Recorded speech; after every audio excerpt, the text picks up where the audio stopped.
வணக்கம் பிரபுகளே, நான் உங்கள் ஐயனார் துபாய் அபுதாபியிலேருந்து. இப்போ பாருங்கள், ஒரு செய்தி பார்த்தேன். உண்மையிலேயே மனசுக்கு ரொம்ப வேதனையாக இருந்துச்சு. என்னென்னா, புதுக்கோட்டை மாவட்டம் திருமயம் அருகே அனுமதியின்றி மஞ்சு விரட்டு நடத்தியிருக்காங்க.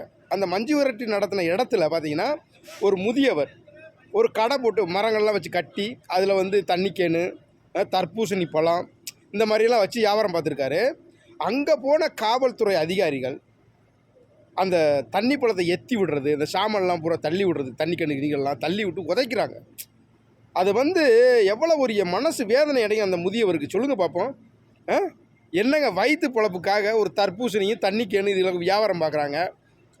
ஐயா, இந்த மாதிரி அனுமதி இல்லாமல் நடத்துகிறாங்க, இங்கே கடையெல்லாம் போடக்கூடாது அப்படின்னு நீங்கள் அன்பாக சொன்னீங்கன்னா அவங்க காலி பண்ண போகிறாங்க. ஏயா, உங்கள் வீரத்தெல்லாம் ஏழை எளிய மக்கள்கிட்ட தான் காட்டணுமா? மலையை கொள்ளையடிச்சு ட்ரெயிலி 2000 லாரி 3000 லாரி போய்கிட்டு இருக்கு தமிழ்நாட்டிலேருந்து. அதை போய் தட்டி கேட்க முடியல. எவ்வளவோ அநியாயம் அக்கிரமம் நடக்குது, அதுக்கெல்லாம் போய் தட்டி கேளுங்கய்யா. ஏழை எளிய மக்கள் வயிற்று பொழப்புக்காக ஏதோ அவங்க தர்பூசணி, ஏதோ தண்ணி கேனு, ஏதோ விற்று அவங்க பொழப்பை பார்க்குறாங்க. அவங்க பொழப்பில் போய் நீங்கள் எத்தி உதைக்கிறீங்களையா? இதெல்லாம் என்ன நியாயம் சொல்லுங்கள் பார்ப்போம். தமிழ்நாடு காவல்துறையை உண்மையிலேயே பெருசாக மதிக்கிறோம், மதிப்பு வச்சுருக்கோம். ஆனால் இந்த மாதிரி செயல்களை செய்யும்போது உண்மையிலே ரொம்ப வேதனையாக இருக்குது. தயவுசெய்து தமிழ்நாடு காவல்துறை அதிகாரிகளாக இருந்தாலும் சரி, யாராக இருந்தாலும் சரி, எந்த அதிகாரிகளாக இருந்தாலும் தயவு செய்து இந்த மாதிரி செயலை செய்யாதீங்க.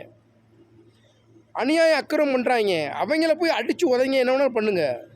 ஏழை எளிய மக்கள் சின்ன கடை போட்டிருக்காங்கன்னா அவங்ககிட்ட பக்குவமாக எடுத்து சொல்லுங்கள். அவங்க கண்டிப்பாக காலி பண்ணிட்டு போயிடுவாங்க. உங்கள்கிட்ட வாக்குவாதம் பண்ண மாட்டாங்க. சரிங்களா? இன்னொரு முறை இந்த மாதிரி ஏழை எளிய ஒரு வயசான ஒரு கடை போட்டிருக்காருன்னா அந்த மாதிரி எத்தி உதைக்காதீங்க.